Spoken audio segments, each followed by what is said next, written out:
તો જય દ્વારકાધીશ મિત્રો, હું છું કૃષ્ણા આહિર ને આ વિડીયોમાં આપણે ચર્ચા કરવાની છે કે એન્ટ્રી સેટઅપની, જે એક બ્રેકઆઉટ પર આપણે લઈએ છે. તો આ વિડીયોમાં આગળ હું તમને સમજાવીશ કે હું કઈ રીતે એન્ટ્રી લઉં છું, એક બ્રેકઆઉટને હું કઈ રીતે પ્લે કરું છું. બરોબર. કાંઈ પણ વધુ પડતા ઝોન્સ કે લેવલ્સ કે કાંઈ પણ લાઇનિંગ ડ્રો કર્યા વગર એકદમ ક્લિયર કટ ચાર્ટમાં મલ્ટિપલ ટાઈમ ફ્રેમ પર નહીં, માત્ર સિંગલ ટાઈમ ફ્રેમમાં એક બેક ટેસ્ટિંગ વેબસાઇટ પર જે ફ્રી છે, મેં એને ઉપર આગળ પણ વિડીયો બનાવેલો છે. વેબસાઇટ પર આપણે એક પાછલો કોઈ પણ ડેટા એમાં અપલોડ કરીને આપણે એક બ્રેકઆઉટ કઈ રીતે હું પ્લે કરું છું એ હું તમને આમાં વાત કરીશ. તો આખા વિડીયોમાં છેલ્લે સુધી બન્યા રહેજો, અને ચેનલ પર તમે નવા હો તો ચેનલને સબસ્ક્રાઇબ કરવાનું ભૂલતા નહીં. અહીંયા તમને ટ્રેડિંગ રિલેટેડ લર્નિંગ વિડીયોઝ મળતા રહે છે, અને ડેઈલી સવારે 10 વાગે અને સાંજે 7:30 વાગે આપણે લાઈવ ટ્રેડિંગ કરીએ છીએ. તો વિડીયોને લાઈક કરવાનું ભૂલતા નહીં, ચેનલને સબસ્ક્રાઇબ કરવાનું ભૂલતા નહીં. વિડીયો ગમે તો સારી એવી કમેન્ટ પણ કરી દેજો. તો લેટ્સ સ્ટાર્ટ. તો આ એક એ ફ્રી વેબસાઇટ છે જેના પર આપણે બેક ટેસ્ટિંગ કરી શકીએ. તો એમાં આપણે જાશું બેક ટેસ્ટમાં, then આપણે ત્યાંથી એક સેશન ક્રિએટ કરી લેશું. મારું નામ નાખી દઉં છું કૃષ્ણા આહિર. then પેર આપની ગોલ્ડ,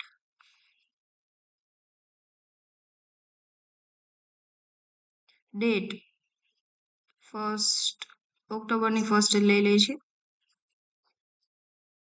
સાવ બંને એટલું સિમ્પલમાં સિમ્પલ રાખીએ આપણે ટ્રેડિંગને, કાંઈ પણ કોમ્પ્લિકેશન્સ કર્યા વગર, જે રીતે આપણાથી possible easiest entry.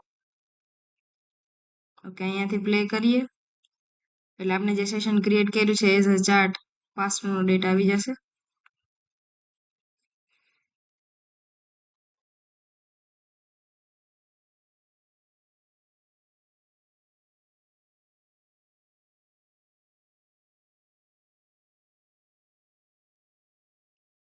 Okay, ready તો આવી ગયું છે.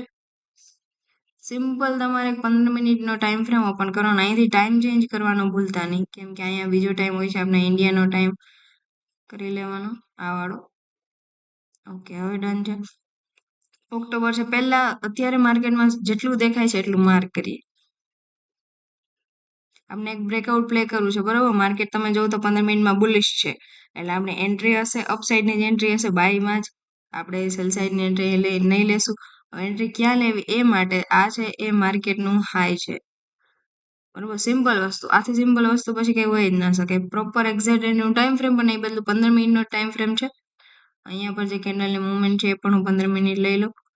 ઓકે, એક એક કેન્ડલ જાય છે.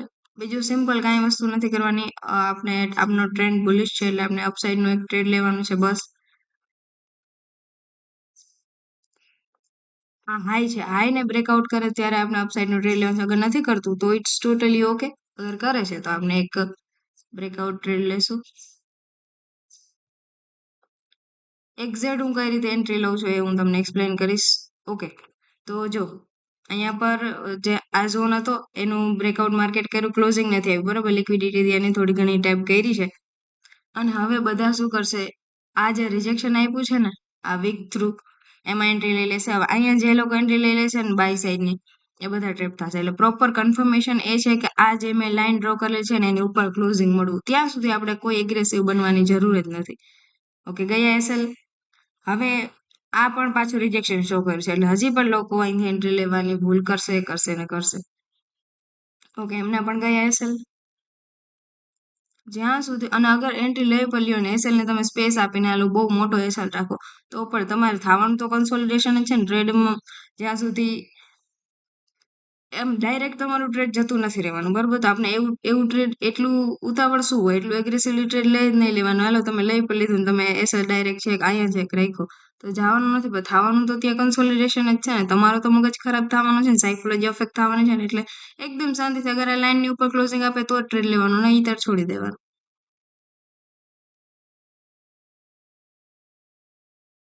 મલ્ટિપલ રિજેક્શનથી માર્કેટ બસ બધાને ટ્રેપ કરે. જો ફરીવાર જે બસ ઓછામાં વધુમાં વધુ એસએલ અહીંયા સુધી હોઈ શકે ને, હાથી નીચે તો કોઈનો એસએલ નહીં, મેં બધા એસએલ લઈ લીધા, બરોબર. આપને પૂરી શાંતિથી વેઇટ કરશું ક્લોઝિંગનો.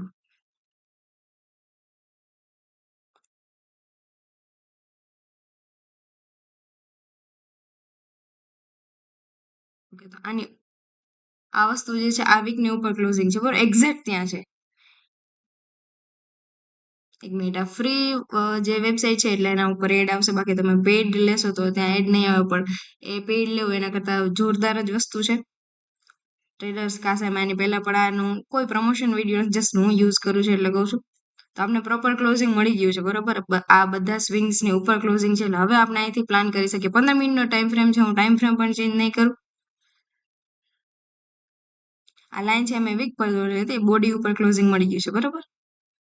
તો હવે આપણે અહીંથી એન્ટ્રી લઈ શકીએ, અને સાવ સિમ્પલમાં સિમ્પલ કાંઈ પણ બીજું વધારાનું ચાર્ટને કોમ્પ્લિકેટેડ કર્યા વગર આ અગર આપની એન્ટ્રી હોય તો એને એસએલ હું ક્યાં રાખીશ, આ જે કરંટ કેન્ડલ છે એને લો ની નીચે, અને એક્ઝેક્ટ તમારે જોતો હોય તો આ વાળી રેડ કેન્ડલ ને ગ્રીન કેન્ડલ છે એની વીક છે એનાથી થોડો ઉપર ને એનાથી થોડો નીચે, ત્યાં સુધીનો એસએલ રાખી શકીએ આપણે. અને ટાર્ગેટની વાત કરીએ તો બહુ સારો ઝોન છે, સારા ઝોન પર માર્કેટ 150-200 પીપ્સ આરામથી આપી દે. 100 પીપ્સ તો એની માટે રમત જ છે, 150 પીપ્સ પર રમત જ છે, પણ આપણે ઓછામાં ઓછો 150 પીપ્સનો ટાર્ગેટ રાખીએ તો પણ 1:2 નો રેશિયો આપણો મેન્ટેન થઈ જાય ને આપણે ટાર્ગેટ પર સારો એવો મળી શકે. ક્યાંથી છે ટ્રેડ આપનો? 70 થી.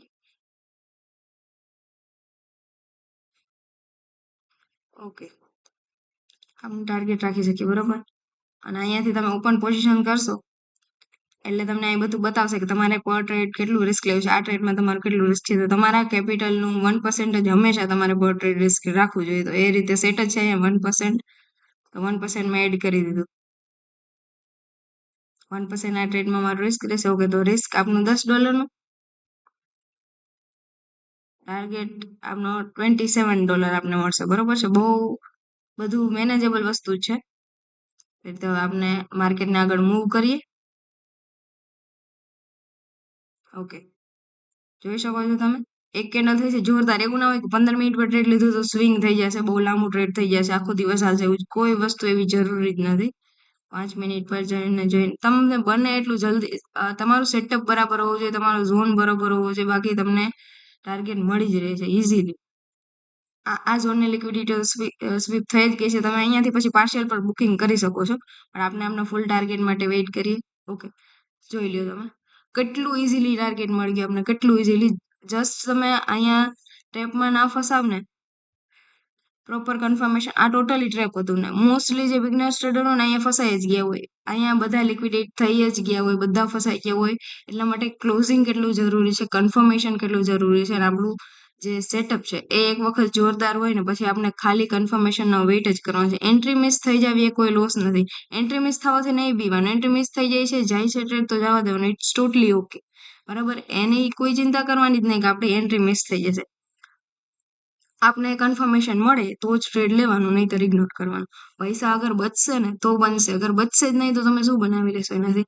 અહીંયા તમે આમ જેનામાં પેશન્સ હોય ને એનું કામ છે ટ્રેડિંગ, જેનામાં પેશન્સ નહીં હોય ને અહીંયા 3 થી 4 વખત જે છે એને ખબર હોય ઝોન સારો છે, ટ્રેડ બરોબર છે, એનું કોન્ફિડન્સ એને હાઈ હોય કે નહીં મારું બરોબર જ સેટઅપ છે, અહીંયા મારે ટ્રેડ મિસ નથી કરવું, આ ટ્રેડ મારે લેવું છે. 3 થી 4 અટેમ્પ અહીંયા કરી લીધા હોય અને સારો એવો લોસ એને બનાવી લીધો હોય, પછી એની સાયકોલોજી પણ અફેક્ટ થઈ ગઈ હોય ને પછી એને પોતાનો પર ગિલ્ટ પણ હોય કે હું ડિસિપ્લિન નથી રાખી શકતો કે નથી રાખી શકતી.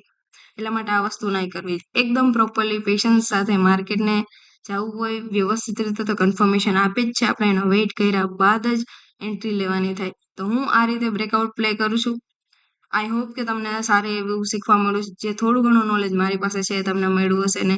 પ્લીઝ પ્રોપર કન્ફર્મેશન સાથે ક્લોઝિંગ સાથે જ માર્કેટમાં ઉતરવું જોઈએ, નહીંતર પૈસા બહુ મહેનતથી કમાયેલી વસ્તુ હોય છે. હું ઘણી વખત કહું જ છું, અને એની રમત ના કરી નાખાય કોઈ દિવસ. જેટલા પણ આપણું પૈસા હોય, જેટલા પણ કેપિટલ હોય એને બહુ સિરિયસલી આપણે લેવું જોઈએ. ઓકે, તો બસ એટલું જ કહેવાનું હતું મારા વિડીયોમાં, એટલું જ સમજાવવાનું હતું. નેક્સ્ટ જેટલા પણ હું જે સેટઅપ્સ પર એન્ટ્રી લઉં છું બધા જ સેટઅપ્સના વિડીયો અપલોડ કરીશ, તો ચેનલને સબસ્ક્રાઇબ કરવાનું ભૂલતા નહીં. વિડીયો ગમે તો લાઇક કરી દેજો અને સારી એવી કમેન્ટ પણ કરી દેજો. Thank you so much.